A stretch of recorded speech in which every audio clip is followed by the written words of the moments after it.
खाना था जहाँ के नियम कायदे कानून कुछ अलग होते थे। इस जेल के कैदी डेली अपने घर से बस्ता टांग के यहाँ पे आते हैं दिहाड़ी करने। कई माँ बाप उनके बच्चों को खुद इस जेल में फेंक के जाते हैं ताकि उनका बच्चा जिंदगी में एक सक्सेसफुल दिहाड़ बन सके। दरिंदे रोक दे बच्चा। मैं अपनी दिहाड़ी करने वैन से जाता था। हमारी वैन वाले ड्राइवर का नाम था भैया जी और उसकी वैन का नाम था मैजिक, जिसका हर दूसरे दिन टायर पंचर हो जाता था। बच्चे लोग स्कूल जाके पढ़ना सीखे ना सीखे टायर पंचर बनाना जरूर सीख जाते थे। लेकिन भैया जी से मेरा अलग अटैचमेंट था। उनसे मेरे को दिल से नफरत थी। ये आदमी सुबह 5 बजे आके मेरे घर के सामने हॉर्न बजाता था। अरे भैयू, ओए भैयू, जल्दी से तैयार हो जा बेटा, 5 मिनट में निकलना है फटाफट। 9 बजे का स्कूल है यार हमारा। लेकिन ये आदमी सुबह सबसे पहले आके मेरे को लेता था। उसके बाद हम 3-4 घंटे पूरे शहर भ्रमण पे निकलते थे। शहर के पूरे आखिरी कोने से बच्चे ले लेके आता था ये आदमी। जहाँ पे वैन जा भी नहीं सकती उधर कूदा कूदा के ले जाता था ये, और फिर टायर पंचर हो जाते थे। शाम पड़े वापस से हमको घर घर छोड़ के आता था ये। जिंदगी बर्बाद कर दी थी भैया जी ने मेरी। सबसे पहले लेते थे और सबसे आखिर में छोड़ते थे। लेकिन मैं फिर भी उसी वैन में जाता था क्योंकि चमेली भी हमारी वैन में आती थी। और बात यह है कि वो मेरे पास ही बैठती थी, मतलब मजबूरन। उसके पास और कोई ऑप्शन ही नहीं बचता था और मैं बचाता भी नहीं था। मैं घर पे जाते से जो 2-3 घंटे मेरे को सोने के लिए मिलते थे उसमें सोता नहीं था और मैं प्लानिंग करता था कि कैसे चमेली सिर्फ मेरे पास बैठे। चमेली सबसे आखिर में आती थी और मैं सबसे पहले सुनसान वैन में चढ़ के बस्ता अपने पास में रख के और फसर के सो जाता था। बाकी सारे बच्चे अपना बस्ता गोदी में रखते थे क्योंकि तुम्हारे बाप की वैन नहीं है, मतलब मेरे भी नहीं थी।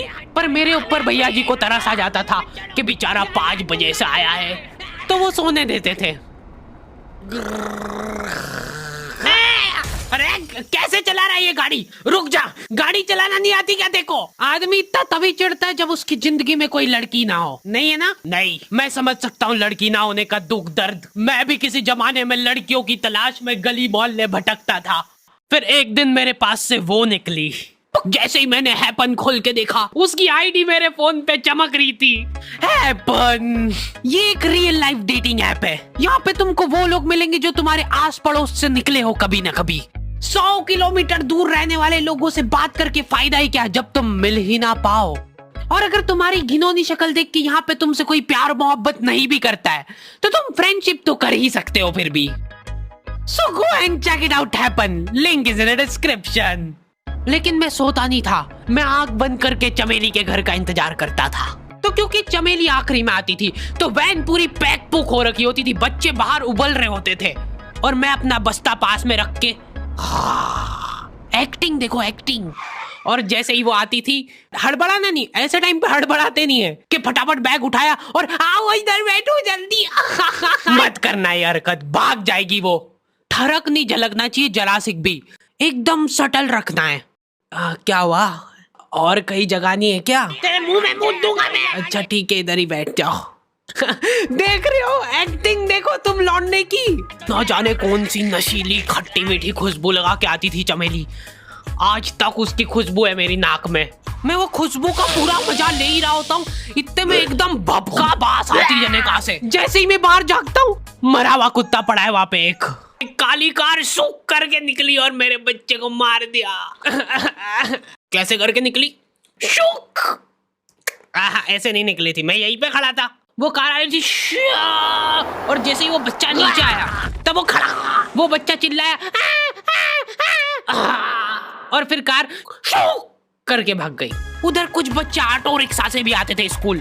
ऐसा लगता था कि पूरे स्कूल के बच्चे इस एक ऑटो रिक्शा में ठूस ठूस के ले जाता है वो। ये ऑटो वाले और भैया जी दोस्त थे और अब ये बीच सड़क पे रेसिंग लगवा रहे हैं। इनकी गाड़ियां उबला रही है बच्चों से, पर फिर भी नहीं मान रहे ये लोग। नहीं जीतूंगा। स्कूल जाके वो पीछे मुलट के देख रहा है तो एक बच्चा नहीं बचा उसके ऑटो रिक्शा में। हमारे भैया जी बेचारे पीछे से उनके गिरे हुए बच्चों को उठा उठा के ला रहे थे। ये सब हरकतें करके हम लोग जैसे तैसे कैद खाना पहुंच जाते हैं।